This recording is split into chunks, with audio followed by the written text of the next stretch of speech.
이렇게 도로가 들어간다든가 건물 지을 수 있는 땅들, 이걸 보고 이제 개발된 땅이다라고 하는데요. 이런 개발된 땅이라는 것은 결국 건물을 지을 수 있는 땅을 말하는 거죠. 근데 이런 건물을 지을 수 있는 땅이 도로 조건과 관련해서 자, 두 가지 나눠집니다. 하나는 맹지란 말하고, 그 다음에 하나는 자루형 토지. 이걸 또 부지다라고 얘기도 하는데, 맹지란 말은 뭐냐면요, 이런 어떤 땅이 하나 있어요. 이 땅이 있는데 도로가 이렇게 지나가고 있습니다. 자, 이 땅에서 우리가 뭐를 한다? 바로 이 땅을 그대로 농지 상태로 농사 지을 때 문제가 없습니다. 근데 이따 건물을 이렇게 지으려고 한다. 그럼 어떤 문제가 되냐면 도로하고 맞닿지 않았습니다. 그러다 보니까 건물을 지을 수 있다 없다? 없습니다. 건축법에서는 절대 이런 거 건물 못 짓게 합니다. 왜? 자, 여기까지 들어가려면 도로를 거쳐서 들어가야 되는데 도로에 접하지 않기 때문에 건물을 못 짓는데, 이런 땅을 보고 우리는 뭐라고 한다? 맹지다라고 부릅니다. 자, 그러면 이런 맹지가 있으면 어떻게 하면 건물을 짓느냐? 간단합니다. 이렇게 도로가 있으면 이런 방식으로 조그맣게 도로를 내면 됩니다. 자, 요건 우리가 맹지라고 하고, 이렇게 하면 건물을 지을 수 있죠. 이런 땅을 뭐라고 할 것이냐? 이런 땅은 일반적인 토지하고 틀려. 일반적인 토지는 도로변에 이렇게 붙어 있으니까 문제가 없는데, 자, 이런 땅을 보고 우리 뭐라고 한다? 자루형 토지다라고 합니다. 자, 부지라고 하는데 이때 부자는 오의자를 써서 부대자루 부자입니다. 부대자루형 토지다 해서 자루형 토지다라고 얘기하는데, 이 자루형 토지라는 말은 뭐냐면 부대자는 입구는 조그맣고 안이 넓죠. 이렇게 입구는 좁고 안이 넓다 해서 자루형 토지다라고 얘기를 하는데, 많이는 안 씁니다. 근데 맹지란 말은 굉장히 많이 쓰니까 여러분 반드시 기억하시기 바랍니다.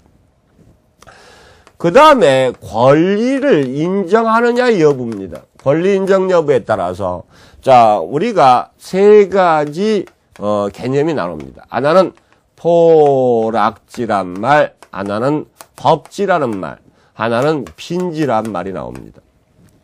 자, 요건 바다하고 관련됩니다. 포락지라는 것은 어떤 바다, 쭉 이렇게 바다가 있는데 이런 땅이 있습니다.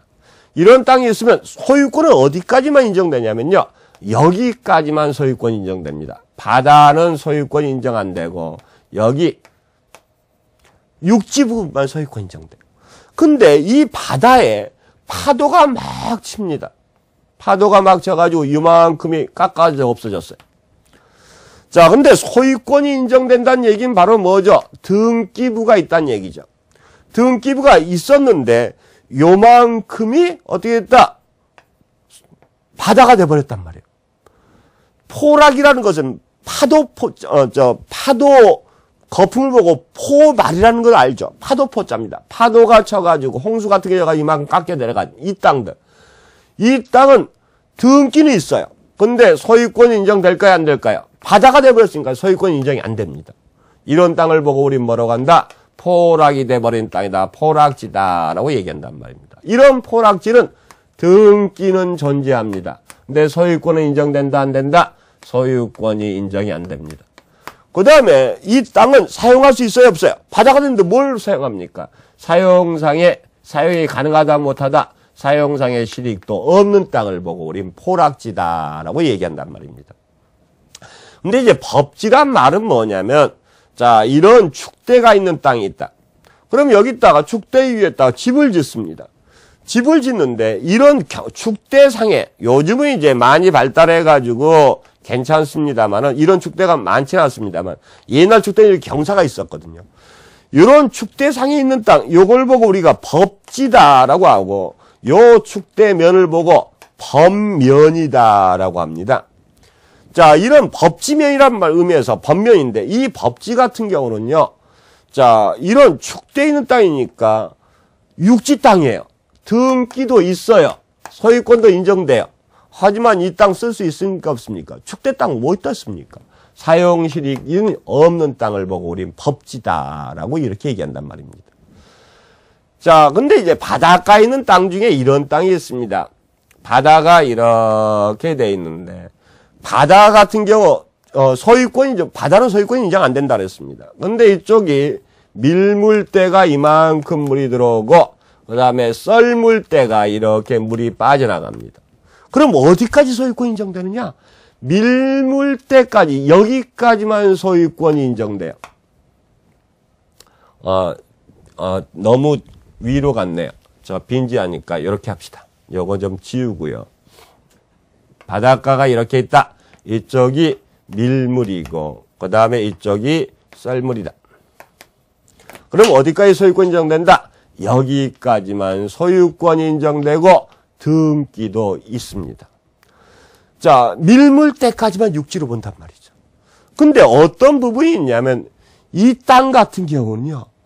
1년 내내 밀물이 이리로 안 들어옵니다. 대부분 밀물은 어디까지만, 요 정도까지만 보통 평상시에 들어온단 말이에요. 그러면 요 땅을 어떤 사람들, 못 사는 사람들은 여기다 집을 짓고 살기도 하고 여기다가 농사 같은 것도 짓습니다. 자, 이런 빈지 같은 경우는 등기가 있다 없다. 소유권이 인정되지 않으니까 등기가 없습니다. 그 다음에 소유권도 인정 안 된다. 하지만 논밭 같은 걸 만든다든가 집을 짓고 살아요. 소위 사용상의 실익은 있는 땅. 이걸 보고 뭐 빈지다라고 합니다. 이 빈자가 가난할 빈자예요. 못 사는 사람들이 여기 땅을 갈아먹고 집을 짓고 산다 해서 빈지다라고 이렇게 얘기한다. 법지라는 것은 법으로만 소유하고 있지 아무런 쓸모가 없다. 법지, 포락지는 뭐다? 파도에 쓸려버려가지고 등기도 있지만 소유권도 인정 안 되고 사용식도 없다 해서 포락지다라고 이렇게 얘기한다는 거. 나머지 용어들은 아주 옛날 용어들입니다. 그런 용어들이 있나 보다라는 것을 한 번씩만 읽어보시면 됩니다. 오늘은 토지에 대한 분류 용어들 가운데서 시험 문제 많이 나오는 용어들을 제가 설명드렸습니다. 이거 말고 여러분 책에는 공한지니 그 다음에 휴한지니 하는 여러 가지 용어들 나오는데요. 그런 것들 개념이 정확한 구분 기준이 없습니다. 그래서 그런 용어들이 있나 보다라고 지나가면서 한번 보시고 정 구분이 안 돼가지고 궁금하시면 또 게시판에다 질문하시면 또 상담도 해드리겠습니다만 그거 별 실익 없습니다. 시험 문제 많이 안 나올 거니까 개념만 잡으시기 됩니다. 자, 다음 시간은 여기까지가 이제 부동산의 토지 분류 얘기였고요. 다음 시간은 부동산의 특징 얘기 같이 공부하도록 하겠습니다. 다음 시간에 뵙겠습니다. 감사합니다.